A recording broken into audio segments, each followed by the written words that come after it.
Hi అండి అందరికీ. ఇగో ఈరోజు వీడియోలో ఏంటంటే పచ్చి కొబ్బరితోని లడ్లు చేస్తున్నా. దానికోసమైతే కొన్ని పగలగొట్టిన కొబ్బరి చిప్పలు తీసుకొని దాంట్లో నుంచి కొబ్బరి సపరేట్ చేసి ఇగో సన్నగా దరుక్కుంటున్నా చాకు తీసుకొని వీడియోలో చూపించినట్టు చూడండి. ఇవైతే కొబ్బరి చిప్పలు ఒకే రోజు పగలగొట్టినవి కాదు, మొన్న ఉగాది పండుగ రోజు పగలగొట్టినవి. అవి ఫ్రిడ్జ్లో పెడితే ఇగో ఇట్లా అయినాయి చూడండి. ఇగో అన్ని సన్నగా ముక్కలు కట్ చేసుకున్న తర్వాత అన్నీ తీసుకొని ఒక మిక్సీ జార్లో వేసుకొని మిక్సీ పట్టుకోవాలి. సన్నగా కట్ చేసుకోవడం వల్ల ఏంటంటే తొందరగా మెదుగుతాయి అన్నట్టు.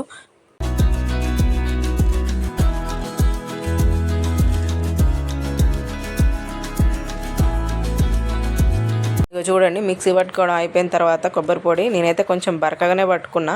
మెత్తగా పట్టుకున్నా కూడా లడ్డూలాగా చేసుకోవచ్చు. ఇక కొబ్బరి పొడి 2 కప్పులు అయింది నాకు. 2 కప్పులకు 1 కప్పు అయితే బెల్లం మంచిగా తీపి సరిపోతుంది. అందుకని 1 కప్పు బెల్లం 2 కప్పుల కొబ్బరి పొడి తీసుకున్నా చూడండి.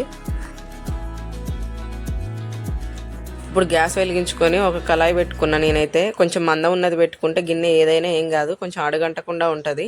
దాంట్లో కొబ్బరి పొడి ఉంది కదా, అది పోసుకొని మంచిగా అటు ఇటు వేయించుకోవాలి. దాంట్లో పచ్చివాసన పోయేలాగా వేయించుకోవాలి. కొంచెం కలర్ కూడా మారుతుంది, మనకు అర్థమవుతుంది. అది వేయించేటప్పుడు ఆ స్మెల్ కూడా అర్థమవుతుంటుంది మనకి. చూడండి, ఇక ఈ కొబ్బరి పొడి వేయించేటప్పుడు అయితే మంట సిమ్లోనే పెట్టుకోవాలి. పెద్దగా పెట్టిరనుకో ఆయనతో మాడిపోతుంది. సిమ్లో పెట్టుకొని గంట తీసుకొని అటు ఇటు కలుపుతుంటే ఇక కలర్ మారింది చూడండి.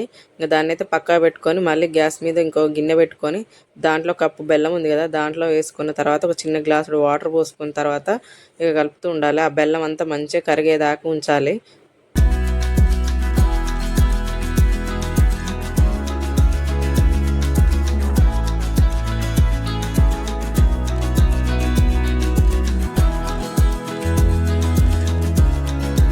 బెల్లాన్ని కూడా మంట సిమ్లోనే పెట్టుకొని కరిగించుకోవాలి. ఇక బెల్లం అయితే మంచిగా కరిగింది.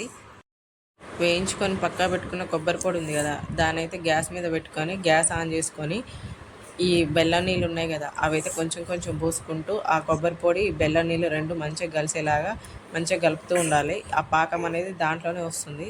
మన చేతితో ఇట్లా ముట్టుకుంటే ఉండ వచ్చేలాగా కలుపుతూ ఉండాలి.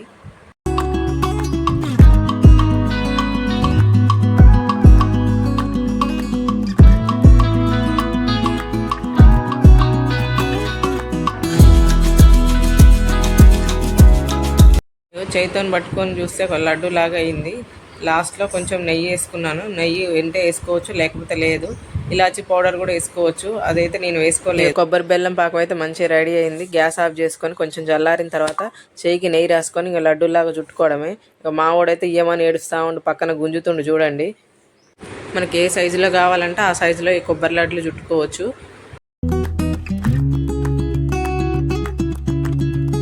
మీకు ఈ వీడియో నచ్చితే లైక్ చేయండి, షేర్ చేయండి, సబ్స్క్రైబ్ చేయండి. Thank you.